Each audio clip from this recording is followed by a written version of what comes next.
इस वीडियो के अंदर हम लोग डिस्कस करने वाले हैं आईटीआर फाइलिंग 2025-26। अब ड्यू डेट यहाँ पे जा चुकी है, तो क्या गवर्नमेंट को हमें पेनल्टी भरनी पड़ेगी, कितनी पेनल्टी लगने वाली है, पेनल्टी सेव करना चाहती तो क्या स्टेप्स आपको लेने पड़ेंगे, आईटीआर फॉर्म के अंदर क्या क्या चेंज आ चुका है और ये पेनल्टी इंटरेस्ट है उसका पेमेंट गवर्नमेंट को कैसे करना है, सारी जानकारी दूंगा एक ही वीडियो के अंदर।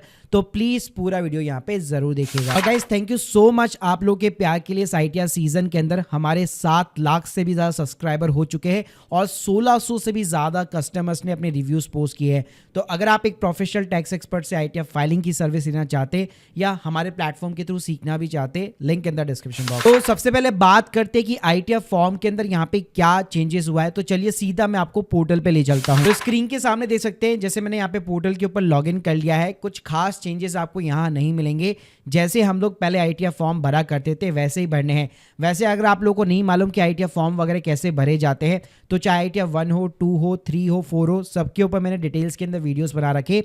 इनकी प्लेलिस्ट की लिंक आपको डिस्क्रिप्शन बॉक्स में मिल जाएगी।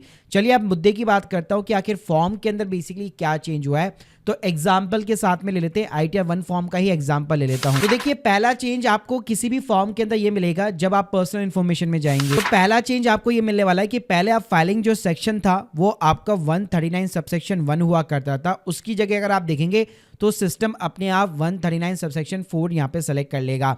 अगर सिस्टम नहीं भी करता है तो आपको यहाँ पे खुद मैनुअल बेसिकली सेलेक्ट कर लेना है, यानी कि ये जो बी रिलेटेड वाला सेक्शन है उसको आपको सेलेक्ट कर लेना है। फिर नीचे की साइड में आप जाएंगे तो आपको टैक्स रिजिम चेंज करने का ऑप्शन मिलता था, यानी कि अगर आप न्यू से ओल्ड में जाना चाहते हैं तो आप यहाँ पे नो से यस कर सकते थे।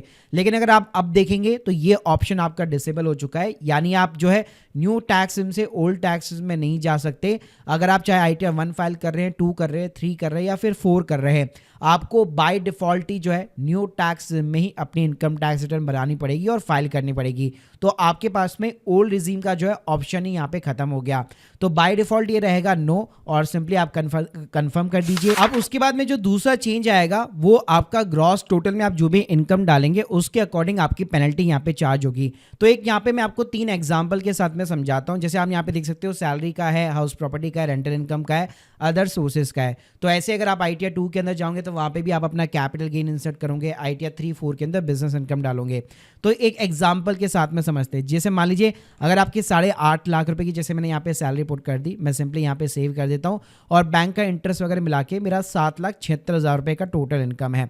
तो यहाँ पे मैं जैसे कंफर्म कर देता हूँ, डिडक्शन के अंदर भी कोई चेंजेस नहीं आएगा, टैक्स पेड कॉलम के अंदर भी कोई चेंजेस नहीं आएगा, वहाँ पे टीडीएस की डिटेल्स आती है। लेकिन जो लास्ट कॉलम है वेरीफाई योर टैक्स लायबिलिटी, यहाँ पे अगर आप जाते हैं तो कंप्यूटेशन ऑफ जो टैक्स पेबल है आपका, उसमें अगर आप नीचे की साइड में देखेंगे यहाँ पे इंटरेस्ट एंड फी का कॉलम दिया हुआ है। तो यहाँ पे आपको एक मिलता है 234F करके, जी हाँ, और यही है यहाँ पे गवर्नमेंट की सबसे बड़ी पेनल्टी कि अगर आपकी इनकम जो है बेसिकली 5 लाख के ऊपर है नॉर्मली, तो आपका यहाँ पे सीधा 5,000 रुपए का पेनल्टी यहाँ पे चार्ज किया जाता है। जी हाँ, तो ये 5,000 रुपए आपको एक्स्ट्रा देने पड़ेंगे। पहले बी और सी सेक्शन में इंटरेस्ट पहले भी आया करता था ड्यू डेट के पहले, लेकिन ड्यू डेट के बाद में अब आप देखेंगे तो 234A के अंदर भी आपका इंटरेस्ट चार्ज होगा। यानी 2 चीजें आपकी यहाँ पे एक्स्ट्रा लगने वाली है कि एक तो ये 5,000 रुपए की पेनल्टी और ये 1% का इंटरेस्ट अमाउंट हो गया जो भी आपका टैक्स बन रहा है। तो अल्टीमेटली ये टोटल आपका इंटरेस्ट जो है और उसके साथ में ये जो 5,000 की फीस है वही आपका एडिशनल बर्डन है अगर आप ड्यू डेट के बाद में फाइल करते हो। तो अब आपकी यहाँ पे जो भी टैक्स लायबिलिटी बनेगी यहाँ पे आप देख सकते हैं आपको पेमेंट करना पड़ेगा। और पेमेंट कैसे होगा? पेमेंट सेम वैसे ही होगा जैसे टैक्स का पेमेंट किया जाता है, यानी सिंपली वही आप ई फाइल सेक्शन में जाओ, ई पे टैक्स कॉलम के अंदर जाओ, यहाँ पे आप अपना चालान वगैरह जो है असेसमेंट या सेलेक्ट कर लीजिए, सेल्फ असेसमेंट, और सीधा जो पूरा अमाउंट है चाहे इंटरेस्ट का है, पेनल्टी का है, आपको अलग अलग डालने की जरूरत नहीं है कॉलम्स के अंदर, पूरा ही अमाउंट आप टैक्स के अंदर डाल करके चालान जनरेट कर सकते हो। और जैसे आपका चालान जनरेट हो जाता है उसके बाद में सिंपली आप टैक्स पेड वाले कॉलम के अंदर जाइए, यहाँ पे advance tax and self assessment tax का कॉलम आपको देखने को मिल जाता है। और यहाँ पे जो आपका चालान के अंदर जो चालान नंबर होता है, बीएसआर कोड होता है, वो आप डिटेल्स इनपुट कर दीजिए कितना टैक्स पेड किया है, तो अपने आप ही वो पूरा इंटरेस्ट के साथ, पेनल्टी के साथ में, टैक्स के साथ में सेट ऑफ हो जाएगा। अब कई लोगों का डाउट ये रहेगा कि मेरी तो भाई इतनी ज्यादा इनकम नहीं है, मेरी तो छोटी मोटी यहाँ पे इनकम है। लेट सपोज अगर आपकी 5 लाख के नीचे इनकम है और 3 लाख के ऊपर की इनकम है, जैसे एग्जाम्पल लेते हैं, जैसे मान लीजिए मैं 4,80,000 रुपए की यहाँ पे इनकम डाल देता हूँ, तो यहाँ पे आप देखेंगे तो 4,05,000 रुपए की मेरी टोटल इनकम इनकम है 4,06,000 रुपये की टोटल इनकम है। तो वैसे अगर आप ड्यू डेट के पहले फाइल करते तो कोई टैक्स आपका नहीं लगता, कोई पेनल्टी आपकी नहीं लगती। लेकिन अगर आप देखेंगे तो वेरीफाई योर टैक्स लायबिलिटी के अंदर नीचे की साइड में कोई आपका टैक्स नहीं लग रहा, गवर्नमेंट उल्टा आपको रिबेट यहाँ पे प्रोवाइड कर रही है।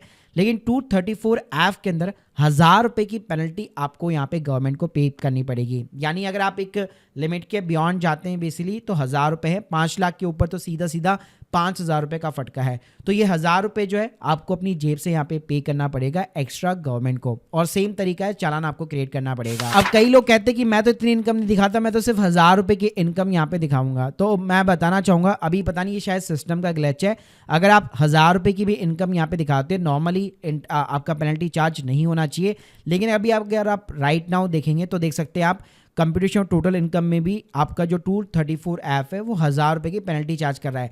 यानी 1,000 रुपये की इनकम दिखाई और 1,000 रुपये की पेनल्टी यहाँ पे चार्ज कर रहा है। तो ये सिस्टम का ग्लिच है, लगाना नहीं चाहिए, क्योंकि 2.5 लाख 3 लाख के नीचे जो बेसिक कमीशन लिमिट होती है उसके नीचे कोई भी पेनल्टी यहाँ पे नहीं लगती है।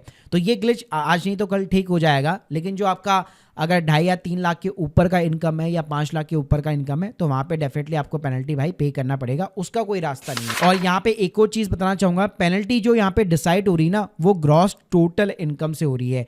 यानी अल्टीमेटली यहाँ पे जो आपका ग्रॉस टोटल इनकम बन रहा है ना उसके अकॉर्डिंग हो रही है। अगर आप डिडक्शन लेना भी चाहो ना तो आप ले नहीं पाओगे, क्योंकि देखो एक तो न्यू टैक्स में डिडक्शन मिलते नहीं है। लेकिन लेट सपोज अगर आप हद मार के भी 80 CCD सबसेक्शन 2 वगैरह या कुछ भी ऐसा कुछ ले लेते हो तो ये डिडक्शन भी ये काउंट नहीं करेगा, वो सीधा सीधा ग्रॉस टोटल इनकम को ही काउंट करेगा। अगर वो एक सर्टेन बियॉन्ड लिमिट होगी तो आपकी यहाँ पे पेनल्टी और इंटरेस्ट दोनों चार्ज कर लेगा। तो गाइस अब आपको समझ में आ गया हो कि ITR फॉर्म के अंदर क्या चेंज हुआ है, और ये चीज़ें जो है सारे फॉर्म के अंदर चेंज हो चुकी है, चाहे ITR 1, 2, 3, 4 कोई सा भी फॉर्म आप फाइल कीजिए। बाकी डिटेल्स के अंदर मैंने वीडियोस ऑलरेडी बना रखे हैं, अगर आप ड्यू डेट के बाद फाइल करना चाहते हैं डेफिनेटली आप कर सकते हैं, बस वो एक्स्ट्रा जो बर्डन है वो आपको यहाँ पे बियर करना पड़ेगा। So guys hope you like this video, please subscribe channel. बाकी अगर आप प्रोफेशनल टैक्स एक्सपर्ट के थ्रू फाइल करवाना चाहते हैं link in the description box. Thank you guys, thank you very much.